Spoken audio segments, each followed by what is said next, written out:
Hello दोस्तों, कैसे हो आप सब। आपका मेरे YouTube channel science with Gopesh Sharma में स्वागत है।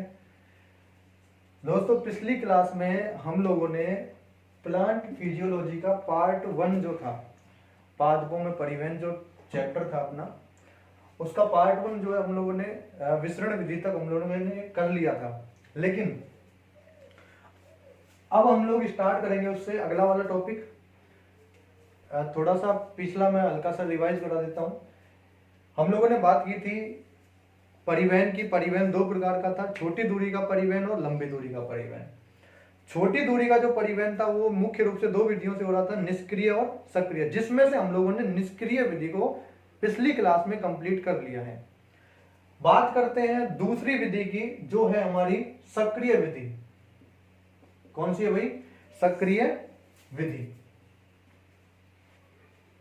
अच्छा, इस सक्रिय विधि यानी कि एक्टिव प्रोसेस,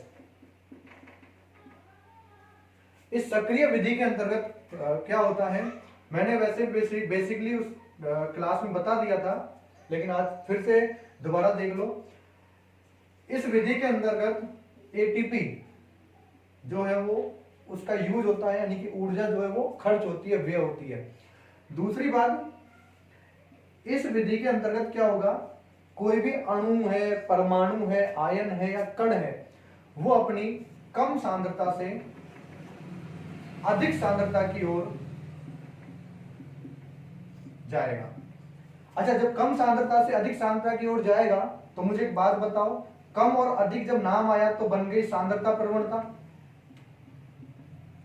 और जब सांद्रता प्रवणता बनी तो इसका मतलब मैं बोल सकता हूं कि कम से अधिक की ओर जा रहा है, तो इसका मतलब सांद्रता प्रवणता के विपरीत जो अणु, परमाणु, आयन है वो यहां पर गति कर रहे हैं। फिर मैंने आप लोगों को बताया था कि ये जो सक्रिय विधि है, इसे हम लोग एक नाम भी देते हैं अपहिल मूवमेंट। एनसीईआरटी से एक नाम लेके चलती है अपहिल मूवमेंट, जबकि निष्क्रिय विधि को मैंने बताया भी था डाउनहिल मूवमेंट से बोलते हैं। तो इसे हम लोग अपहिल मूवमेंट नाम देते हैं। ठीक है दोस्तों, जैसे सबसे पहले हम लोग बात करते हैं पारगम्यता की, परमिएबिलिटी। अच्छा, ये जो पारगम्यता है, इस पारगम्यता के आधार पर हम लोग सबसे मेन जो पॉइंट है हमारा, वो है यहां पर झिल्लियों के प्रकार। और ध्यान रखना, पारगम्यता के आधार पर झिल्लियों के जो प्रकार हैं, टाइप्स ऑफ मेम्ब्रेन जो है, वो हमारी 4 प्रकार की झिल्लियां होती है। सबसे पहली जो झिल्ली है हमारी, वो होती है पारगम्य झिल्ली। कौन सी होती है भाई? पारगम्य झिल्ली। दूसरी होती है अर्धपारगम्य झिल्ली। तीसरी होती है चयनात्मक पारगम्य झिल्ली। और चौथी होती है हमारी अपारगम्य झिल्ली। Permeable membrane, semi permeable membrane, selective permeable membrane, और चौथी है हमारी इम्परमिएबल मेम्ब्रेन। अच्छा, सबसे पहली बात करते हैं पारगम्य झिल्ली की कि होती क्या है। पारगम्य झिल्ली के अंतर्गत ध्यान रखना, सबसे पहली बात तो ये देखते हैं पारगम्यता के अंदर हम लोग देखेंगे क्या, कोई भी विलयन है, सीधी सी बात है। अच्छा, विलयन जो है उसके अंदर विलायक भी होगा और विलय भी होगा। अगर मान लो कोई ऐसी झिल्ली है जिसके होते हुए या जिससे होते हुए हमारा सॉल्वेंट और सॉल्यूट यानी कि विलय, अगर दोनों के दोनों पार निकल जाएं, यानी कि ये झिल्ली विलायक के लिए भी परमिएबल हो और विलय को भी अपने से होकर आसानी से जाने दे, तो ऐसी झिल्ली को क्या नाम देते हैं हम लोग? पारगम्य झिल्ली। अच्छा, पारगम्य झिल्ली जो है उसका एग्जाम्पल जो है, इन झिल्लियों के एग्जाम्पल हमें बहुत अच्छे से याद रखने हैं। जैसे सबसे पहला पारगम्य झिल्ली का जो एग्जाम्पल है वो है हमारी बोल सकते हैं कोशिका भित्ति। क्या है? कोशिका भित्ति। और दूसरा आप लोग एग्जाम्पल दे सकते हो फिल्टर पेपर। ठीक है। अच्छा, दूसरा है अर्ध पारगम्य झिल्ली। अर्ध पारगम्य झिल्ली में होता क्या है, मान लो ये वो झिल्ली है सेमी परमिएबल मेम्ब्रेन, इसे हम लोग परासरण में बहुत अहम भूमिका इसी झिल्ली की होती है।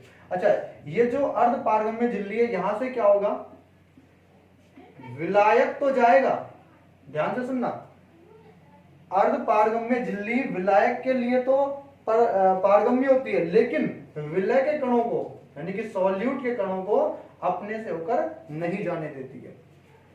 इसका एग्जाम्पल जो है वो अगर हम लोग देखें तो पर्चमेंट पेपर है अपना, दूसरा सेलोफेन है, और तीसरा एग्जाम्पल है बहुत अच्छा है और ये होता है कॉपर फेरो साइनाइड से भीगा हुआ फिल्टर पेपर। तो ये अर्ध पारगम्य झिल्ली के एग्जाम्पल हैं। अगली झिल्ली हमारी चयनात्मक पारगम्य झिल्ली। अब ध्यान से सुनना, चयनात्मक पारगम्य झिल्ली जो है ना, ये वो झिल्ली होती है जो विलायक को तो जाने देती है, लेकिन ध्यान से सुनना, विलय के कुछ जो चयन किए गए जो कण होते हैं उन्हीं को ये अपने से होकर जाने देती है। और इसका सबसे अच्छा एग्जांपल है कोशिका झिल्ली। क्या है? कोशिका झिल्ली। अच्छा, अगर मैं बात करूं अपारगम्य झिल्ली की, तो अपारगम्य झिल्ली आप सबको पता है, ये वो झिल्ली होगी जिससे ना तो विलायक जाएगा और ना ही इससे होकर विलय गुजरेगा। इसका अगर मैं एग्जाम्पल की बात करता हूं तो एग्जाम्पल में आप लोगों ने एक नाम सुना होगा कॉर्क भित्ति, और दूसरा नाम सुना होगा सुबेरिन युक्त लिग्निन है, सुबेरिन है, ठीक है। तो ये जो भित्तियां होती है ना, इनसे जो निर्मित जो भित्तियां होती है वो कभी भी जल के लिए भी पारगम्यता नहीं दर्शाती है। तो ये सारा कुछ है। तो ध्यान रखना, पारगम्यता के आधार पर झिल्लियों के 4 प्रकार होते हैं। पहला पारगम्य झिल्ली, दोनों को जाने देगी, एग्जाम्पल कोशिका भित्ति और फिल्टर पेपर। दूसरा अर्ध पारगम्य झिल्ली, विलायक को जाने देगी लेकिन विलय को नहीं जाने देगी, एग्जाम्पल पर्चमेंट पेपर है, सेलोफेन है, कॉपर फेरोसाइनाइड से भीगा हुआ फिल्टर पेपर है, और भी है गॉट ब्लैडर है, ठीक है। अच्छा, इसके अलावा चयनात्मक पारगम्य झिल्ली है। चयनात्मक, देखो नाम में आ रहा है, तो चयन किए गए अणुओं को ही अपने से होकर गुजरना। इसका मतलब विलायक को तो जाने ही देगी, लेकिन विलय के कुछ ऐसे सिलेक्टिव जो कण है वो यहाँ पर होते हैं। बोल सकते हैं स्मॉल पार्टिकल्स को जाने देती है। फॉस्फोलिपिड जैसे जो बड़े जो अणु होते हैं ये उनको नहीं जाने देती, ठीक है। एग्जाम्पल आपको पता है, कोशिका झिल्ली हमारी चयनात्मक पारगम्य झिल्ली होती है। इसके अलावा अपारगम्य झिल्ली, अपारगम्य झिल्ली के अंतर्गत ना तो इससे होकर विलायक गुजरेगा और ना ही इससे होकर विलय गुजरेगा। एग्जाम्पल में कॉर्क भित्ति है, सुबेरिन युक्त भित्ति है, ठीक है। तो ये सारे एग्जाम्पल आ जाते हैं। तो यहाँ पर एक चीज और याद रखना, ये जो चयनात्मक पारगम्य झिल्ली है इसके अंदर एक मेम्ब्रेन आती है। जब मैं सेल पढ़ाऊंगा तो उसके अंदर एक रिक्तिका आती है, रिक्तिका, वैक्यूल। उस वैक्यूल की जो भी झिल्ली होती है ना उसे टोनोप्लास्ट नाम देते हैं। तो वो भी कैसी होती है? चयनात्मक पारगम्य झिल्ली होती है, ठीक है। ओके, छोटा सा बेसिक पॉइंट और है, उसको डिस्कस हम लोग कर लेते हैं। अब हम लोग पढ़ेंगे यहां पर विलियन के प्रकार।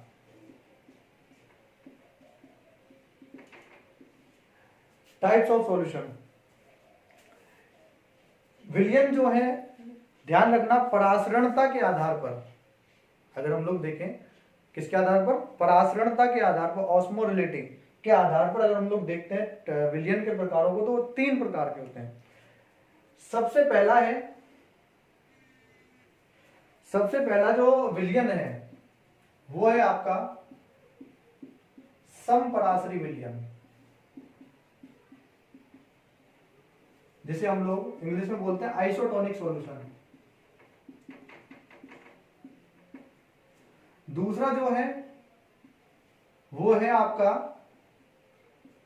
अल्प परासरी विलियन, जिसे हम लोग बोलते हैं हाइपोटोनिक सॉल्यूशन। और तीसरा जो है इसे हम लोग बोलते हैं अति पराश्री विलयन, और इसे हम लोग बोलते हैं हाइपरटोनिक सॉल्यूशन। अच्छा, तीनों के बारे में हम लोग एक एक करके पढ़ेंगे। सबसे पहला आता है समपराश्री विलयन, और बहुत अच्छा एक यहाँ पर मैं तरीका बताऊंगा कि हम लोग किसी भी टाइप का विलयन आ जाए, कैसा भी आ जाए, हम लोगों को सीधा पता लग जाए क्या है। समपराश्री विलयन के अंतर्गत हम लोग क्या करते हैं, मान लो ये मैंने कोई कंटेनर लिया, इस कंटेनर के अंदर मान लो कोई भी कोशिका है, इस कोशिका को मैंने इसके अंदर ले दिया। अच्छा, मुझे एक बात बताओ, जो इस कंटेनर में मान लो मैंने कोई विलयन है, सॉल्यूशन है, वो मैंने यहाँ पर भर लिया, इसमें किसी भी टाइप का जल में ग्लूकोज मिला दिया, ठीक है, इस टाइप का। अच्छा, मुझे एक बात बताओ, तो मैं बोल सकता हूं क्या, ये जो विलयन है, जब इसमें विलय है तो मैं बोल सकता हूं क्या, विलयन की परासरणी सांद्रता। और दूसरा मैं यहां बोल सकता हूं क्या, ये अपना कोशिका द्रव्य है, तो मैं कोशिका द्रव्य को कोशिका रस भी नाम दे सकता हूं। तो ये हो गया हमारा कोशिका रस की परासरणीय सांद्रता। इन दोनों चीजों को अच्छे से देखो, विलयन है तो विलयन की परासरणीय सांद्रता, और कोशिका द्रव्य है तो कोशिका रस की परासरणीय सांद्रता। अच्छा, कोशिका रस की परासरणीय सांद्रता को अभी मैं फिलहाल नाम दे रहा हूं A, क्योंकि मैं बार बार नहीं लिखूंगा इन चीजों को। और विलयन की परासरणीय सांद्रता, इसे नाम दे रहा हूं मैं B। अगर मान लो कोशिका रस की परासरणीय सांद्रता और विलयन की परासरणीय सांद्रता अगर ये दोनों बराबर हैं, बराबर देखो कैसे पहचाना, सम मतलब समान, समान परासरण सांद्रता है दोनों विलयनों की, समझ गए। अच्छा, जब यहाँ पर दोनों विलयनों की यानी कोशिका रस की और विलयन की परासरणीय सांद्रता अगर दोनों समान है, तो मुझे एक बात बताओ, जल की गति क्या होगी, क्या बोलो, जल की गति नहीं होगी। वाटर यहाँ पर किसी भी टाइप से मूवमेंट नहीं करेगा, बी से ए में नहीं जाएगा, ए से बी में भी नहीं जाएगा। अच्छा, अगर यहाँ पर बात करते हैं अल्पपराश्री विलयन की, अल्पपराश्री विलयन के अंदर हम लोग क्या पढ़ने वाले हैं, देखो यही हमारा वो कंटेनर है, इस कंटेनर के अंदर मान लो कोई कोशिका है और ये इसके अंदर विलयन है। अच्छा, अगर मान लो मैं विलयन की परासरणीय सांद्रता की बात कर रहा हूं तो मैंने नाम दिया था B, ऐसे ही कोशिका रस की बात कर रहा हूं तो नाम दिया था मैंने A। मुझे एक बात बताओ, मैं यहां बोल रहा हूं कि परासरणीय सांद्रता जो है वो जो कोशिका रस है, इस कोशिका रस की परासरणीय सांद्रता विलयन की परासरणीय सांद्रता से क्या है, अधिक है। अब ध्यान से सुनना, परासरणीय सांद्रता हमेशा बनती है विलय के कारण, किसके कारण, विलय के कारण। और ध्यान से सुनना, जिस विलयन में जितना ज्यादा विलय होगा उसकी परासरणीय सांद्रता उतनी ही अधिक होगी। इसका मतलब मैं बोल सकता हूं क्या, A के अंदर विलय की मात्रा ज्यादा है और B के अंदर विलय की मात्रा कम है।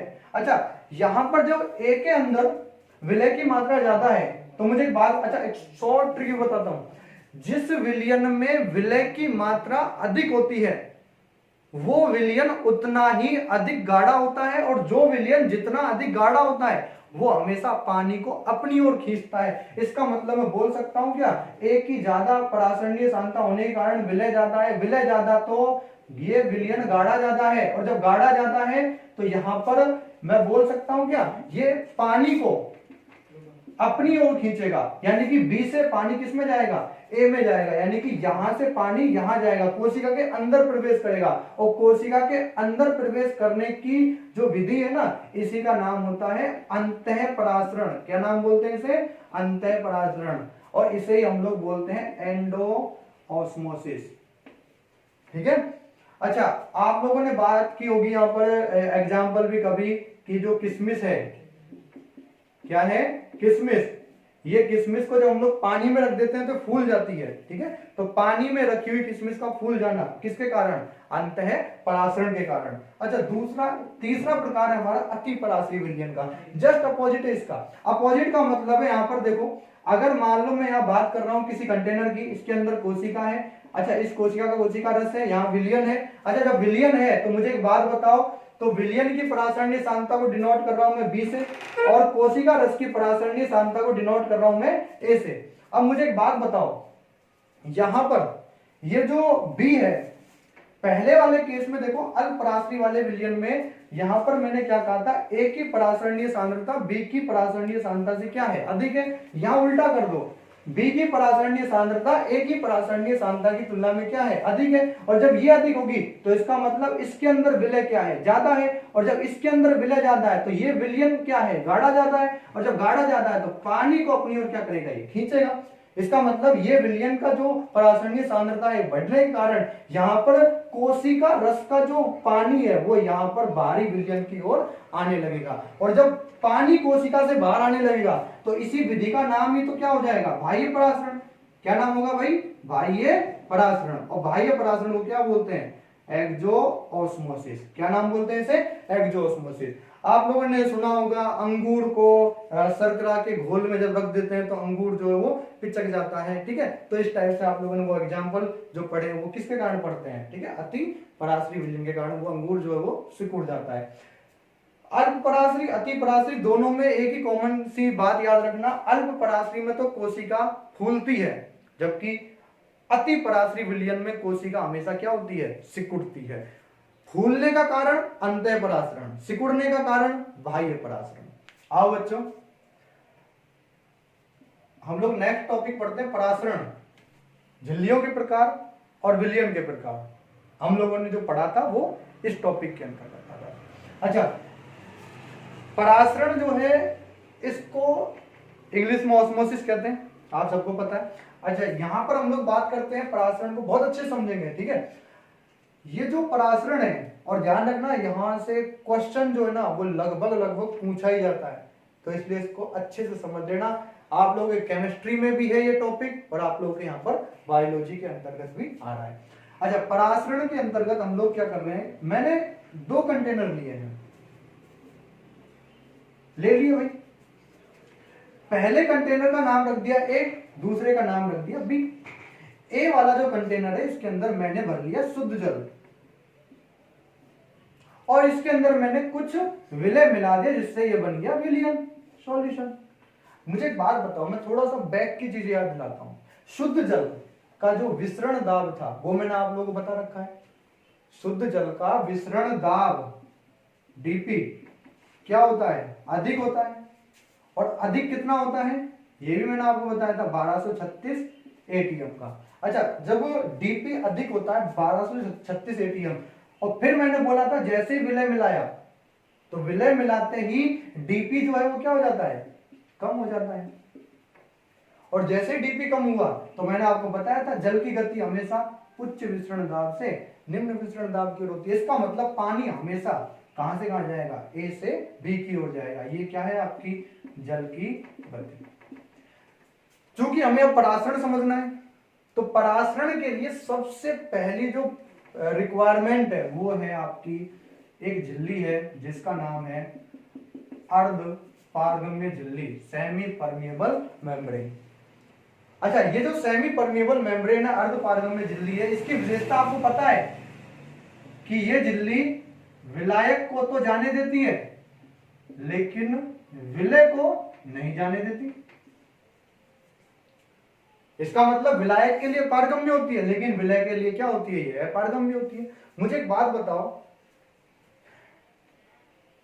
जब जल यहां से यहां जा रहा है, मतलब ए से बी की ओर जा रहा है, तो कहां से जाएगा, मान लो अर्ध पारगम्य झिल्ली से होते हुए। और जल क्या है, विलायक।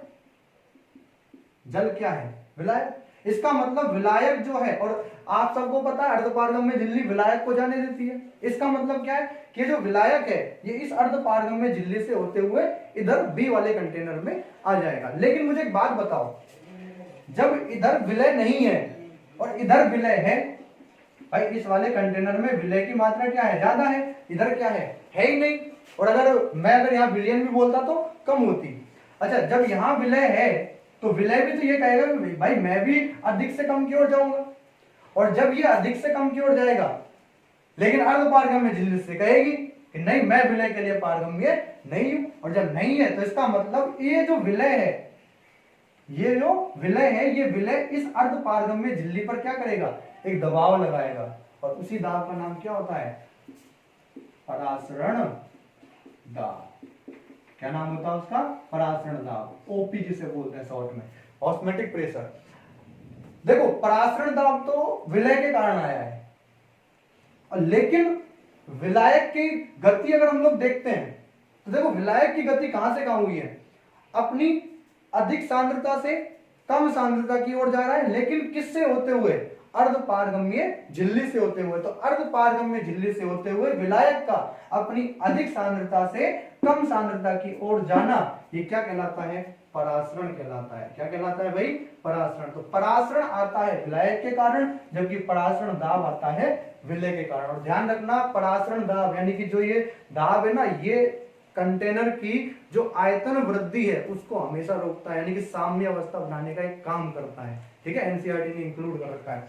अच्छा, अगर हम लोग बात करें, देखो मैंने वहां बताया था विसरण दाब जो है वो विलय की मात्रा के व्युत्क्रमानुपाती होता है, यानी कि विलय की मात्रा बढ़ाओगे तो विसरण दाब कम हो जाएगा, लेकिन परासरण दाब तो आई किसकी वजह से रहा है, विलय के कारण।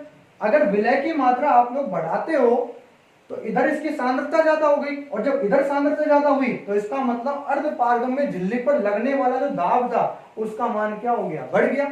और जब मान बढ़ा तो इसका मतलब मैं बोल सकता हूं क्या, परासरण दाब जो है वो समानुपाती होता है विलय की मात्रा के। किसकी मात्रा के भाई, विलय की मात्रा के। तो ध्यान रखना ओपी जो है वो विलय की मात्रा के क्या होता है, समानुपाती, जबकि डीपी जो है वो विलय की मात्रा के क्या होता है, व्युत्क्रमानुपाती। यहां पर कंफ्यूज मत हो जाना और ध्यान से सुनना। जब आप लोग केमिस्ट्री में इसको पढ़ोगे तो यहां पढ़ोगे, इसे तो हम लोग बोलते हैं हाइपोटोनिक सॉल्यूशन। हाइपोटोनिक सॉल्यूशन का मतलब होता है जिसमें विलायक की मात्रा ज्यादा होती है, और इसे बोलते हैं हाइपरटोनिक सॉल्यूशन। क्या बोलते हैं, हाइपरटोनिक सॉल्यूशन, यानी कि अर्ध पारगम्य झिल्ली से हाइपोटोनिक सॉल्यूशन से हाइपरटोनिक सॉल्यूशन की ओर जाना भी क्या कहलाता है, परासरण कहलाता है। ठीक है, तो केमिस्ट्री की यानी कि निम्न परासरण सांद्रता से उच्च परासरण सांद्रता की ओर, ठीक है, अर्ध पारगम्य झिल्ली से होने वाला जो विसरण है वही क्या कहलाता है, परासरण। ये आपकी केमिस्ट्री की लैंग्वेज में। ठीक है, तो ये जो परासरण है, तो ध्यान रखना परासरण आया विलायक की गति के कारण और परासरण दाब आया विलय की गति के कारण। परासरण दो प्रकार का बता दिया है, एक है आपका अंतः परासरण और दूसरा है आपका बाह्य परासरण। अंतः परासरण जो है वो कोशिका को फुलाएगा, जबकि बाह्य परासरण के कारण कोशिका जो है वो सिकुड़ेगी।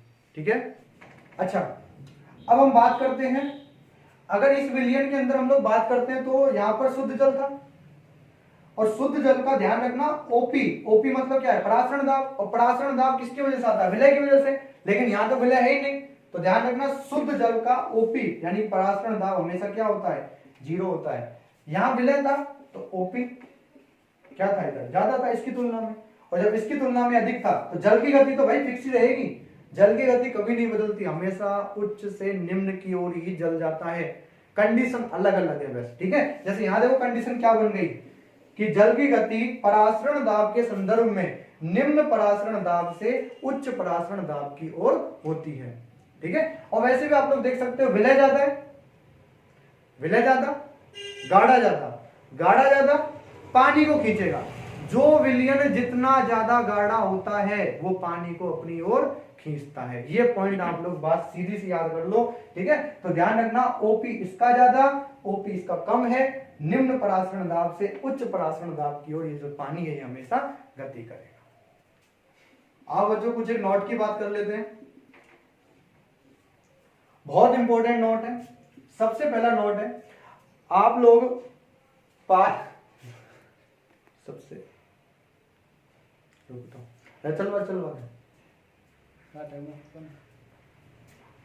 आओ बच्चों हम एक नोट की बात कर लेते हैं। इसमें सबसे पहला जो नोट है वो बहुत ज्यादा इंपॉर्टेंट है। अच्छा, पादप के अंदर दो चीजें हैं, मान लो मैं दो की तुलना करवा रहा हूं, एक है जड़ और एक है पत्ती।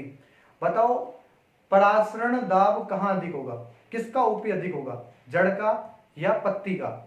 तो मैं आंसर याद दूंगा कि जो पत्ती है उसका परासरण दाब जड़ की तुलना में क्या होता है, अधिक होता है। क्यों? क्योंकि पत्तियों में किसकी क्रिया होती है, प्रकाश संश्लेषण की क्रिया होती है। अच्छा सर उससे क्या हुआ? अरे भाई जब प्रकाश संश्लेषण होगा तो ग्लूकोज बनेगा, और जब ग्लूकोज बनेगा तो मुझे एक बात बताओ, विलय की मात्रा बढ़ेगी, और जब विलय की मात्रा बढ़ेगी तो ओपी बढ़ेगा कि नहीं बढ़ेगा? बढ़ेगा। अच्छा दूसरा, अब बात करते हैं पत्ती के अंदर दिन के समय या रात्रि के समय, यानी कौन से समय ओपी की मात्रा अधिक होगी? तो सीधी सी बात है भाई, प्रकाश संश्लेषण हमेशा कब होता है, दिन में। तो इसका मतलब मैं बोल सकता हूं क्या कि दिन के समय पत्तियों में ओपी की मात्रा रात्रि की तुलना में क्या होती है, अधिक होती है।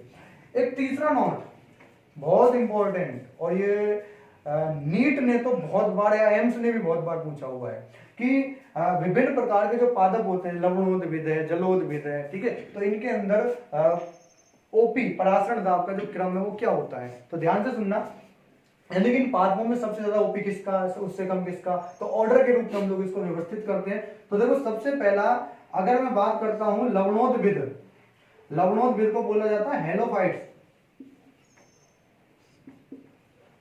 तो हेलोफाइट्स जो जितने भी प्लांट्स हैं, ठीक है, उनका परासरण दाब सबसे अधिक होता है। उससे कम आपका जो परासरण दाब है वो होगा जीरोफाइट्स। उससे कम आपका जो परासरण दाब है वो होगा आप में मीजोफाइट्स। और सबसे कम, ध्यान से सुनना, सबसे कम जो होता है वो होता है हाइड्रोफाइट्स में। किसमें होता है? हाइड्रोफाइट्स में, जलोद्भिद जो पादप होते हैं, ठीक है। तो ये ऑर्डर जो है आपको बहुत अच्छे से याद रखना है, इस ऑर्डर को भूल मत जाना। हेलोफाइट्स, जीरोफाइट्स, मीसोफाइट्स और हाइड्रोफाइट्स जो प्लांट। हाँ भाई, परासरण दाब का मापन, तो परासरण दाब का मापन ऑस्मोमीटर के द्वारा किया जाता है। अच्छा इसका एक सूत्र निकल के आता है जो कि ओपी को बताएगा। अच्छा दो केस में निकलता है ये। पहली बात तो विद्युत अन अपघट्य के रूप में निकलेगा, और दूसरा अपघट्य जिनका अपघटन हो सकता है, यानी जिनमें आयंस वगैरह बनते हैं। यहां पर आयंस वगैरह नहीं बनते। जैसे मान लो एक सूत्र मैं यहां पर लिख रहा हूं ओपी का, तो ओपी बराबर होता है एमआरटी। ओपी बराबर एमआरटी। एम है यहां पर मोलर कांस्टेंट, यानी कि मोलर नियतांक।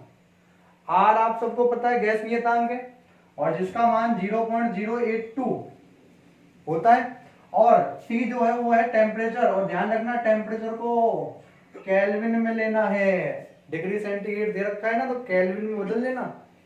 अच्छा विद्युत अनअपघट्य का एग्जांपल ले लेते हैं। मान लो मैं आप लोगों से कहूं कि 0 डिग्री सेंटीग्रेड ताप पर ग्लूकोज का भी 1 मोलर, ध्यान रखना मोलर भी दे दिया है, तो 0 डिग्री ताप पर ग्लूकोज का 1 मोलर जो भी सॉल्यूशन है उसका आपको क्या निकालना है? ओपी निकालना है। तो ओपी निकालो, तो ओपी बराबर क्या होता है? एमआरटी। एम क्या है? 1, आर का मान 0.082 इंटू 0 डिग्री सेंटीग्रेड है तापमान, तो कितना केल्विन? 273 केल्विन। तो इसका 22.4 और एटीएम। तो ध्यान रखना दाब है ना, प्रेशर, प्रेशर क्या होती है? एटीएम। तो ध्यान रखना। अच्छा दूसरा अपघट्य के लिए मान लो मैं यही क्वेश्चन 0 डिग्री सेंटीग्रेड ताप पर ग्लूकोज है, ठीक है, और उसका भी 1 मोलर है, और उस ग्लूकोज की जगह मैं बस सिर्फ क्या कर रहा हूं? NaCl कर रहा हूं, क्योंकि हमको क्या लेना है? अपघट्य लेना है, और यहां पर इसका क्या निकालना है? हमको ओपी निकालना है। तो ध्यान से सुनो, देखो कुछ भी नहीं है, बिल्कुल लल्लू टाइप का क्वेश्चन है, और आता रहता है ये बहुत बार, ठीक है। तो ये आपका क्वेश्चन है, इसका आंसर आप लोग भी निकाल सकते हो। वैसे ओपी बराबर एमआरटी। अच्छा मुझे एक बात बताओ, अच्छा यहाँ पर क्या करना होगा, जितने आयन बनेंगे ना उससे गुना कर देंगे। तो यहाँ पर इस फॉर्मूले में एक आई से मल्टीप्लाई, आयनों की संख्या, ठीक है, ज्यादा टेंशन नहीं लेनी आपको, आई आई, ठीक है, होगा कुछ भी होगा ये, बस आपको तो क्या करना है, जितने आयन बनेंगे ना वहां इसको मल्टीप्लाई कर देना, इस पूरी वैल्यू को। अब होगा क्या, देखो m का मान 1 है, 0.082 है, इंटू 273 है। जब इसको आप लोगों ने सॉल्व किया था तो कितना आया था, 22.4, और इंटू आई भी है, और आई यहां पर देखो दो आयन है, Na प्लस आयन और Cl माइनस आयन, तो इंटू 2, तो जितना भी आएगा उसको आप लोग यहाँ पर अपने आंसर के रूप में पाओगे, ठीक है। तो ध्यान रखना यहाँ पर परासरण दाब का जो मापन है वो ऑस्मोमीटर के द्वारा किया जाता है, ठीक है। लेकिन जब जीव द्रव्य कुंचन वाली विधि के अंतर्गत हम लोग करते हैं ना, तो वहां पर एक प्रारंभिक जीव द्रव्य कुंचन भी आता है, जहां पर हम लोग परासरण दाब का मापन भी यहाँ पर कर सकते हैं, ठीक है। तो ये आप लोगों के लिए ओपी बराबर एमआरटी वाला जो फॉर्मूला बहुत इंपॉर्टेंट है, इसको थोड़ा ध्यान रखना, ठीक है बच्चों। अब बच्चों परासरण दाब का महत्व, अच्छा महत्व में सबसे पहला है मूल रोमों द्वारा जल का अवशोषण, दूसरा पादपों में एक कोशिका से दूसरी कोशिका में जो भी पानी जा रहा है ना, स्थानांतरित हो रहा है, वो भी किसके द्वारा होता है, परासरण दाब के द्वारा होता है। तीसरा वाष्पोत्सर्जन के समय रंध्रों का खुलना और बंद होना, ध्यान से सुन लेना, बहुत इंपॉर्टेंट है, रंध्रों का खुलना और बंद होना, ठीक है, तो आपका परासरण दाब। चौथा है फलों व बीजों का जो प्रस्फुटन होता है, उनका जो प्रकीर्णन होता है, उसमें भी परासरण दाब बहुत ज्यादा अपनी अहम भूमिका निभाता है। तो ये आप लोगों का जो आज की जो इस प्लांट फिजियोलॉजी का जो पहला टॉपिक था पादपों में परिवहन, उसका पार्ट 2 जो है वो भी आज अपन लोगों ने कंप्लीट कर लिया है। और आगे जो भी वीडियो आएगी वो ध्यान से सुन लेना, पार्ट 1 और पार्ट 2 से संबंधित वीडियो रहेगी, इसलिए पार्ट 1 और पार्ट 2 को अच्छे से आप लोग देखें, ठीक है, और उसको अच्छे से पढ़ें। समझ नहीं आता तो नीचे कमेंट बॉक्स में अपना कमेंट डालें और अपनी जो भी डाउट्स हैं उनको सबको क्लियर करें। और साथ ही साथ ध्यान से सुने, अपने अगर वीडियो बहुत अच्छी लगी हो तो चैनल को सब्सक्राइब करें, लाइक करें और इसको लोगों के पास शेयर भी करें, ठीक है। और भी जो बच्चे हैं, ठीक है, उनके पास आप लोग शेयर कर सकते हो दोस्तों के माध्यम से, ठीक है। तो thank you, best of luck.